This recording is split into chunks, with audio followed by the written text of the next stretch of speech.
The mining vessel Helios drifted silently through the Kuiper Belt, its automated drills penetrating another resource-rich asteroid. Captain Sarah Chen watched through the observation deck as chunks of precious metals and rare minerals floated into the collection nets.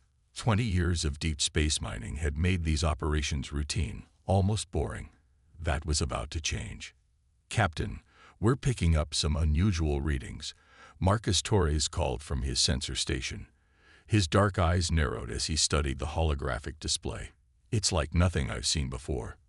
Sarah moved to his station, her magnetic boots clicking against the metal floor. The sensor readings showed massive energy signatures approaching from beyond Neptune's orbit. Before she could respond, every system on the Helios went dark. When the lights returned 30 seconds later, the observation deck's view was filled with a massive vessel that seemed to absorb the distant sunlight. Its surface rippled like liquid metal, making it difficult to focus on any single point. 3 smaller ships flanked it, their designs equally alien. "This is Administrator Vaxthal of the Concordiat." A voice resonated through the ship's speakers, somehow bypassing all communication protocols. "Your species has been identified as a potential threat to galactic stability. Submit to immediate resource appropriation and technological restrictions, or face extinction." Sarah's mind raced.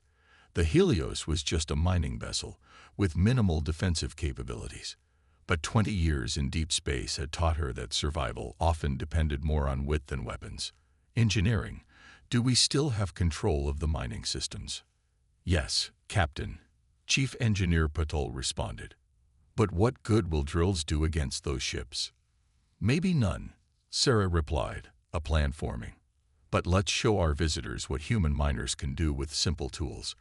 Begin dispersing the mineral collection nets, and get ready to fire up every drill we have." The alien ships maintained their position as Sarah opened a channel. "Administrator Vaxthal, this is Captain Chen of the Helios. We're a simple mining vessel, hardly a threat to anyone. Perhaps we could discuss this situation." "Primitive vessels require primitive solutions," Vaxthal responded. "You will comply or be destroyed. You have 5 minutes to power down all systems." Sarah smiled grimly. "All hands, prepare for emergency maneuvers. Torres, calculate the debris field's density and feed it to navigation. Engineering, on my mark. I want full power to the electromagnetic nets."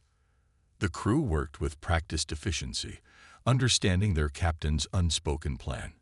The Helios had spent years collecting space debris and processing minerals. Now those same systems would serve a different purpose. "Administrator," Sarah broadcast again, "I should warn you about the local conditions. The Kuiper Belt can be quite hazardous to ships unfamiliar with its peculiarities." "Your primitive warnings are unnecessary," Vaxthal dismissed. 3 minutes remaining. Sarah watched the countdown, timing her move perfectly.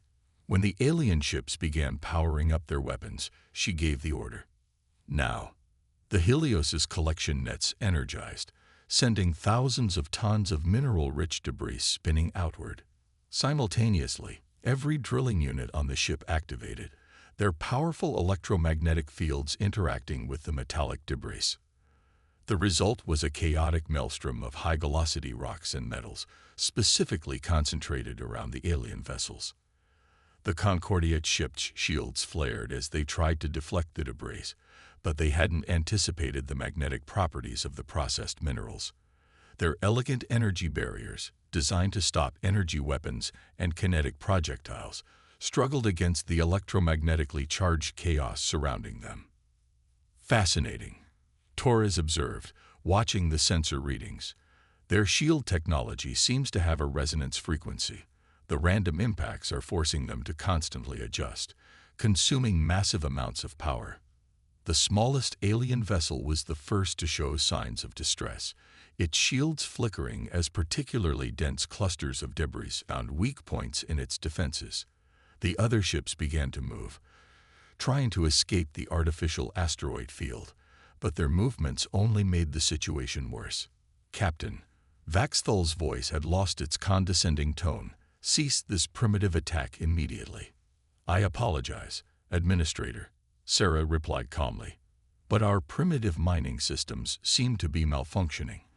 We're having trouble controlling the debris field. Perhaps if we work together, we could find a solution." The largest ship's shields were now visibly struggling, patches of its liquid metal hull exposed to the verge. What the Concordiat had dismissed as a primitive mining vessel had turned their own assumptions against them. Their advanced shields, optimized for high-energy weapons, were being overwhelmed by simple rocks and electromagnetic interference. "The defense fleet approaches from Saturn," Torres reported. 6 minutes out. Sarah opened the channel one final time. "Administrator, Earth's defense forces will arrive shortly. I suggest we use this time to discuss more diplomatic solutions, unless you'd prefer to continue experiencing our primitive mining operations." There was a long pause before Vaxthal responded. Perhaps we have been hasty in our assessment. A diplomatic discussion may be warranted." As the alien ships carefully maneuvered out of the debris field, Sarah allowed herself a small smile. The Concordiat had expected to find a primitive species ready for conquest. Instead, they discovered that humanity's greatest strength wasn't their technology, but their ability to use simple tools in unexpected ways. When Earth's defense fleet arrived, they found the Helios calmly continuing its mining operations, while the mighty ships of the Concordiat kept a respectful distance. The incident would be remembered as humanity's first contact with galactic civilization, and the day the galaxy learned that primitive didn't mean powerless. Word spread quickly through the galactic community. The species that had turned mining equipment into a defense system that thwarted the Concordiat's most advanced ships wasn't to be underestimated. Humanity had announced its presence on the galactic stage, not with overwhelming force or advanced technology, but with ingenuity and resourcefulness. The galaxy's power players watched with growing unease as reports of the incident circulated. A species that could accomplish so much with so little was either a valuable potential ally or a terrifying potential enemy.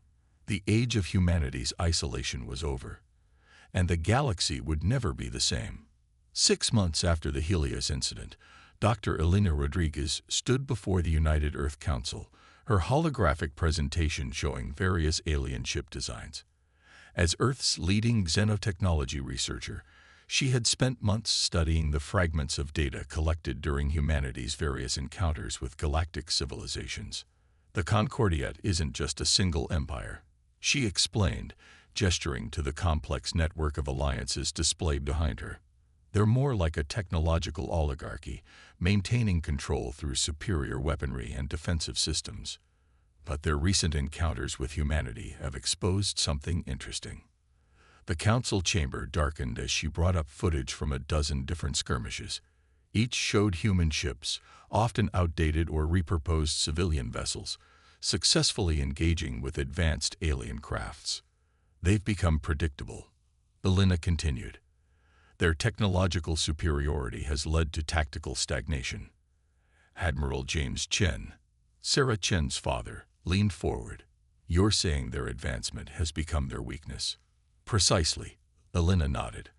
"They've relied on overwhelming force for so long, they've forgotten how to innovate. But there's more." She switched to a new display showing encrypted transmissions. "We're not the only ones who've noticed this. There are other species, dozens of them, watching how we handle the Concordiat." Before she could continue, emergency alerts flashed across every screen. A massive fleet of unknown design had just appeared near Mars. But unlike previous encounters, these ships made no aggressive moves. "This is Ambassador Krell of the Free Systems Alliance," a new voice transmitted across all channels. "We seek dialogue with the species that challenges the Concordiat's dominance." Within hours, Earth's diplomatic center in Geneva hosted an unprecedented gathering. Ambassador Krell, a tall, crystalline being who communicated through light patterns, sat across from Elena and Admiral Chen. Representatives from 3 other species, the aquatic Nexu, the energy-based Voith, and the insectoid Terax, joined them. For centuries, the Concordiat has suppressed technological innovation among younger species, Krell's translator conveyed. They claim it maintains peace. In reality, it ensures their control. But you humans, the crystal being's surface rippled with colors. You take simple tools and make them do impossible things. Admiral Chen studied their unusual guests. You're proposing an alliance. More than that, the Nexu representative burbled through their water chamber. We propose a revolution in how the galaxy thinks about technology and warfare. Alina's eyes lit up as she understood. You each have technologies the Concordiate has suppressed. But more importantly, you each think differently, just like us. The next few weeks saw an explosion of collaborative innovation. Alina worked with scientists from each species, combining their unique perspectives. The Nexu's understanding of fluid dynamics led to new shield designs. The Voith's grasp of energy states revolutionized weapon systems. The Tyrax's hive mind computing approach transformed navigation and targeting. But it was humanity's knack for unconventional solutions that tied everything together. Where other species saw limitations, humans saw opportunities. When traditional approaches failed, they invented new ones. They're calling it the human factor in diplomatic circles, Alina reported to the council a month later. Our reputation for unpredictability is spreading. The Concordiate's member species are beginning to question centuries of enforced technological stagnation. Admiral Chen watched the latest test flights of hybrid ships, their designs incorporating elements from all allied species. How are they responding? With confusion, mostly, Alina smiled. Their doctrine says advanced technology always wins, but we keep proving that innovation and adaptability matter more than raw technological power. The Concordiate's response came swiftly. A diplomatic delegation arrived at Earth, led by the same administrator Vaxthal who had once threatened the Helios. His liquid metal ship now seemed less impressive alongside vessels of human-alien hybrid design. Your species continues to disturb the galactic order, Vaxthal announced. These alliances with rebellious elements cannot be tolerated. Alina, now Earth's chief diplomatic scientist, met his gaze steadily. The galaxy's order was built on suppression, Administrator. We're offering something different: collaboration, innovation, and growth. Your primitive understanding. Vaxthal began, but Alina cut him off. That word, primitive, you keep using it, she said. But what's more primitive? Using the tools you have creatively, or refusing to change because you're afraid of losing control. The message spread across the galaxy like a shockwave. Species that had accepted Concordiate dominance for generations began to question the human approach to problem-solving. Combining technologies, adapting strategies, embracing change, offered an alternative to stagnation. More ships arrived daily at Earth, refugees, rebels, and researchers, all drawn by humanity's growing reputation. They didn't bring superior technology or overwhelming force. Instead, they brought new ideas, different perspectives, and a willingness to learn.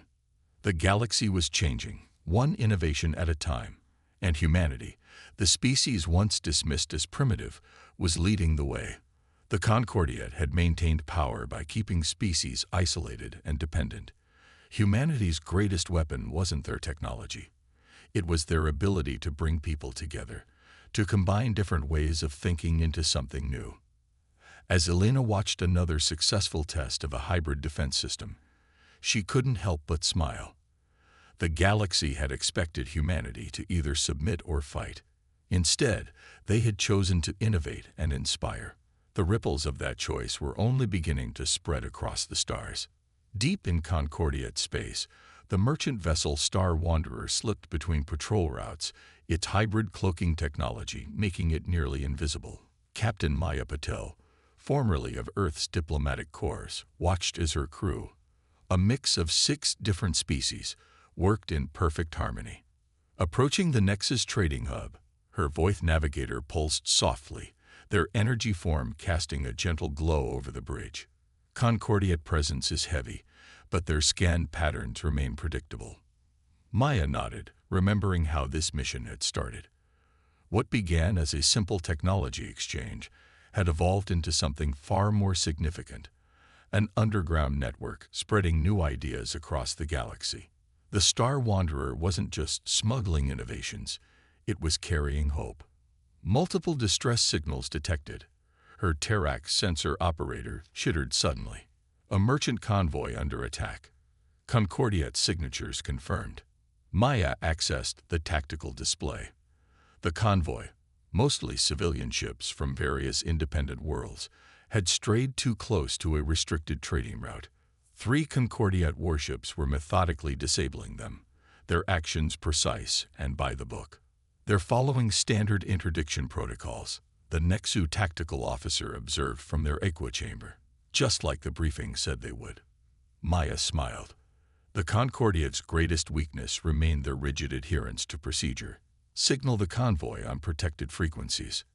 Tell them to maintain their current course and speed. Captain, her human first officer, David Chen, raised an eyebrow. We're not equipped for direct confrontation. No, Maya agreed. But we're equipped for something better. She opened a channel to engineering. How's our new hybrid system performing? Their crystalline Krell engineer sparkled with excitement. The combination of voith energy manipulation and human chaos theory is working perfectly. We can create localized spatial distortions at will. Good. Target the space between the Concordiat ships and the convoy. Let's show them why predictability is dangerous. The Star Wanderer's new weapon wasn't designed to destroy. Instead, it created bubbles of distorted space-time, turning normal navigation into a nightmare. The Concordiat ships, attempting to follow their standard pursuit protocols, flew straight into a maze of spatial anomalies. Their rigid formation shattered as each ship tried to compensate using programmed responses, but there were no protocols for this situation. Every automated correction only made their position worse. Broadcasting on all frequencies, Maya announced. Concordiat vessels, this space is now under Free Systems Alliance protection. The convoy is under our escort. The response was immediate and predictable. This is Patrol Commander Carr. Your interference in Concordiat operations will not be tolerated. Prepare for immediate. Yes, Maya interrupted. Immediate destruction. Standard response pattern 5, I believe. But notice your ships aren't in position to carry out that threat. They can't even maintain formation. She watched as the Concordiat vessels struggled against the spatial distortions, their attempts to regroup following patterns that made them even more vulnerable. You should update your tactical databases, she suggested. The galaxy isn't as orderly as it used to be. The convoy escaped while the Concordiat ships were still trying to navigate the distortion field. By the time they broke free, the Star Wanderer and her charges had vanished into hyperspace, leaving behind only a message buoy broadcasting on all frequencies. To all who watch and wait, the age of rigid control is ending. Innovation flows like water, finding new paths around every barrier. Join us in shaping a different future. News of the incident spread rapidly through subspace channels. The story was told in shadow markets and hidden colonies, how a single ship with a multi-species crew had outmaneuvered 3 Concordiat warships without firing a shot. More importantly, they had done it by combining technologies and ideas in ways the Concordiat had deemed impossible. In the following weeks, similar reports emerged across the galaxy, ships appearing and disappearing at will, using hybrid technologies that defied conventional detection. Trade routes suddenly shifting as new navigation techniques rendered traditional patrol patterns obsolete. Species that had been enemies for generations finding common ground in shared innovation. On a secure space station orbiting a neutron star, Maya met with other captains of the growing Free Systems fleet. The gathering included vessels of every description, from converted mining ships to hybrid combat cruisers. Each represented a different combination of species and technologies, yet all shared the same spirit of innovation. The Concordiat is losing control, she reported, showing data from their latest missions. Their member worlds are questioning centuries of restrictions. Even their own military is showing signs of change. They're adapting. Someone asked worriedly. No, Maya smiled. They're remembering how to think for themselves. Every rigid response, every failed attempt to maintain control, shows more species that there's another way. A Terrax captain raised their antenna. The human approach spreads, not through force, but through demonstration, through possibility.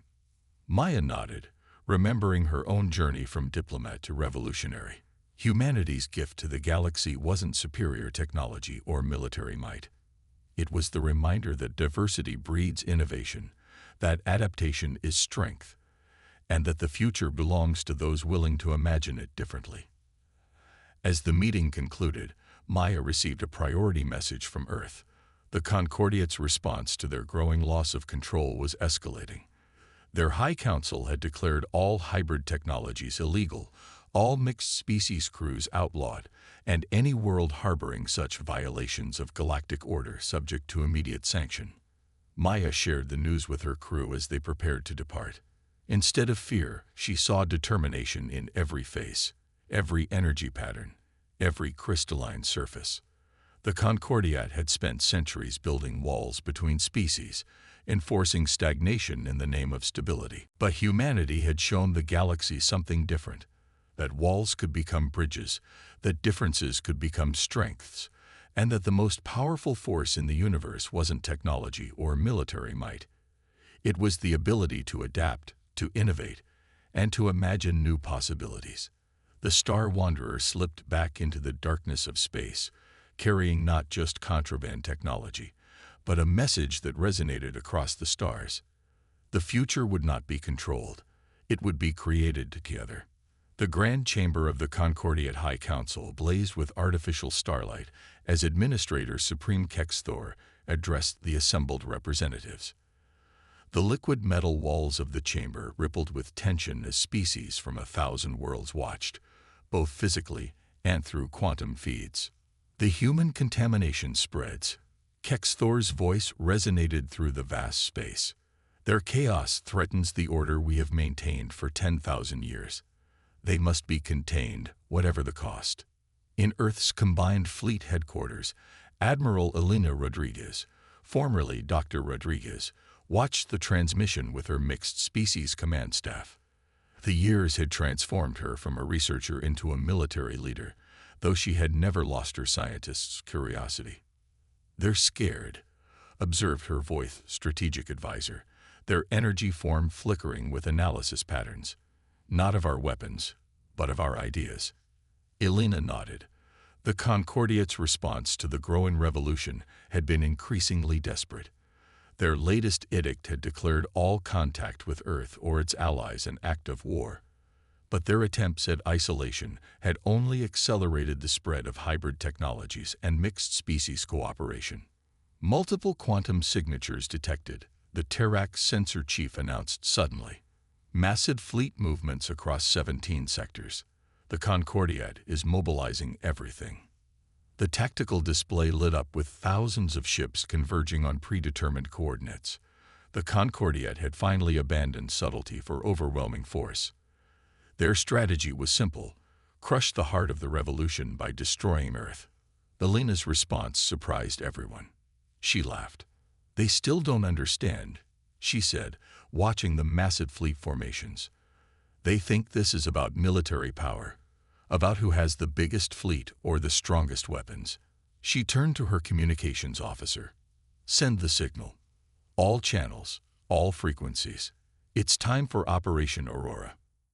Across the galaxy, hidden transmitters activated. Quantum communicators that the Concordiat hadn't even known existed began broadcasting on frequencies their sensors couldn't detect. The message was simple: the dawn comes. In the Concordiat fleet, confusion spread as ship after ship reported unexpected system behaviors. Hybrid technologies that had been smuggled aboard by sympathetic crew members activated. Weapons refused to target Earth vessels. Shield generators developed mysterious fluctuations. Impossible. Kexthor raged as reports flooded in. How could they have infiltrated our entire fleet? The answer came not from Earth, but from within his own ranks. Captain Zeldra of the Concordiat's flagship stepped forward, her liquid metal uniform rippling. They didn't infiltrate us, Administrator. We chose this. Throughout the fleet, crew members from dozens of species revealed themselves. They weren't saboteurs or spies. They were officers and engineers who had seen a better way, who had learned from humanity that cooperation bred innovation, that diversity sparked creativity. Alina's voice transmitted across all frequencies. You built your power on isolation and control, thinking it would keep you safe. But humans know something you forgot. True strength comes from adaptation, from learning from each other, from growing together. The Concordiate fleet hung motionless in space, thousands of ships rendered ineffective not by force, but by choice. Their crews had seen how humanity's approach had transformed the galaxy.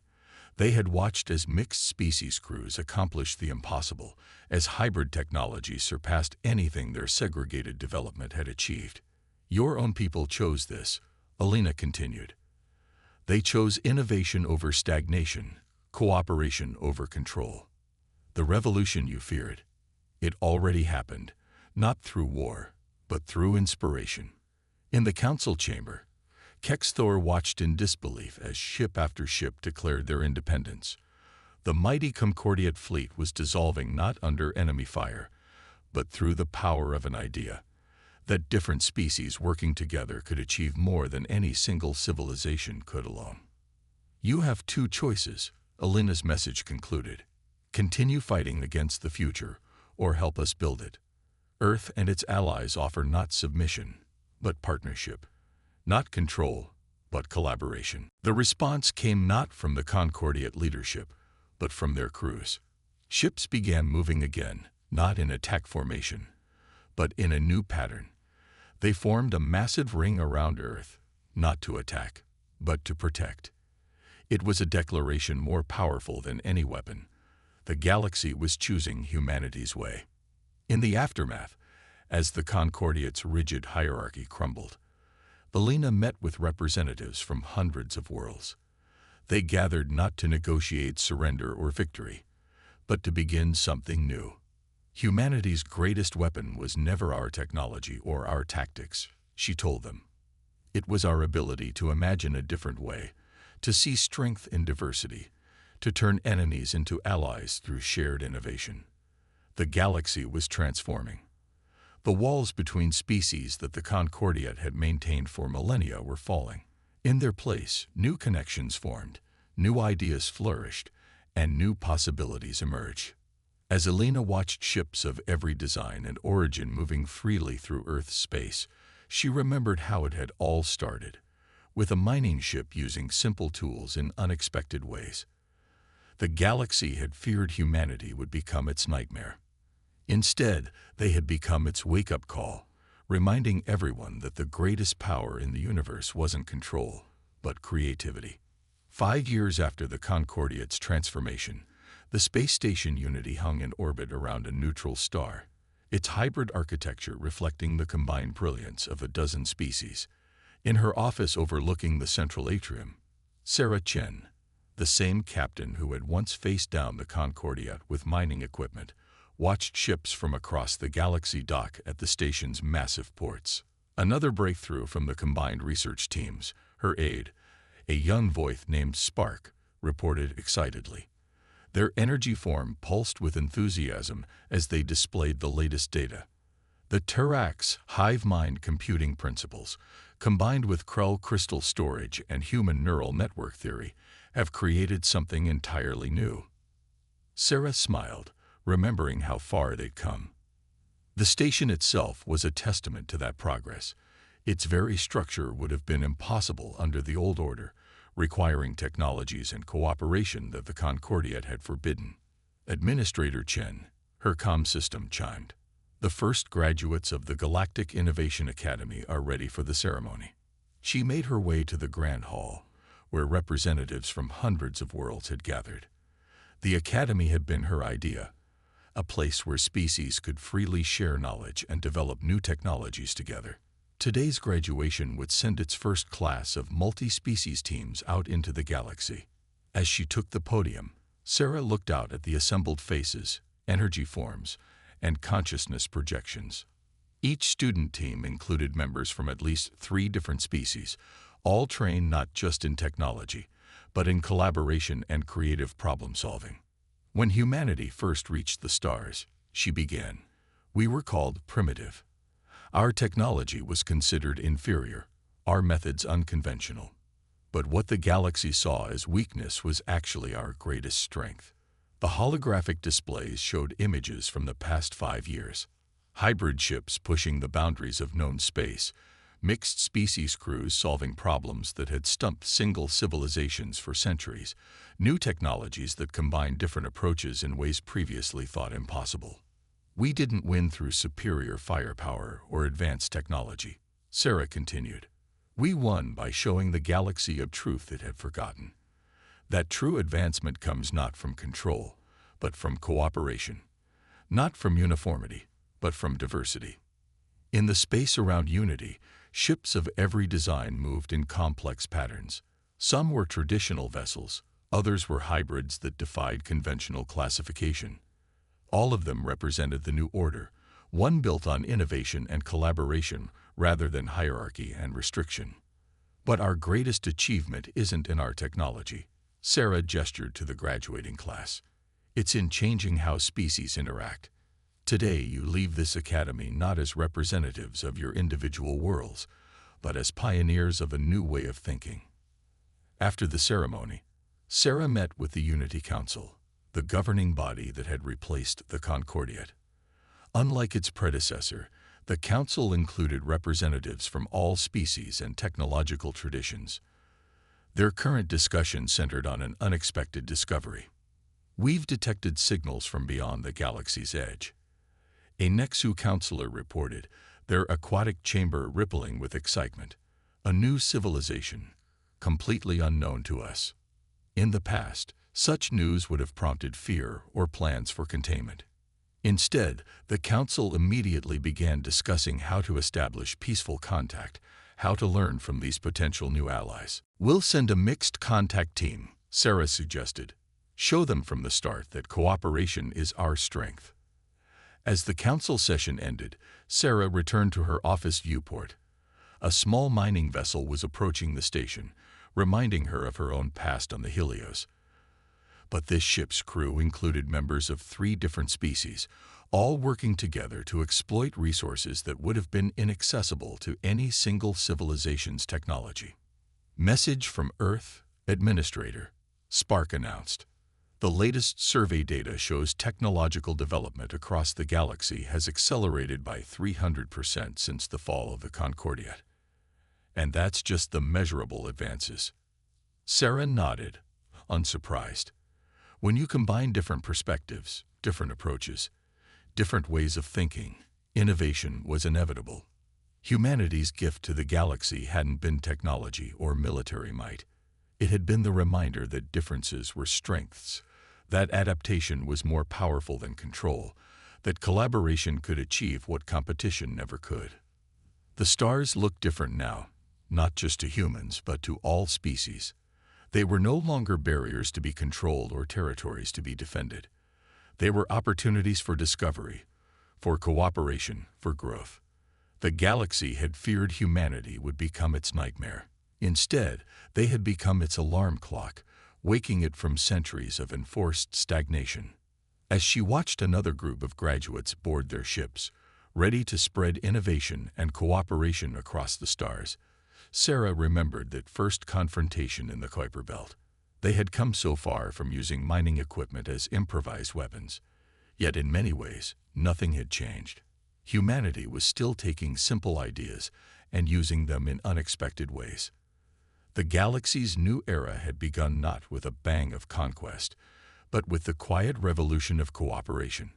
And humanity, once dismissed as primitive, had become not its conquerors, but its innovators, its inspirers, its wake-up call to a better way. The human factor, as it was now known throughout the galaxy, wasn't about technology or power. It was about seeing possibilities where others saw limitations, about turning differences into strengths, about facing the unknown not with fear, but with curiosity and creativity. And as new signals came in from beyond the galaxy's edge, Humanity and its allies prepared to face whatever challenges lay ahead. Together, as they had learned was always the best way forward.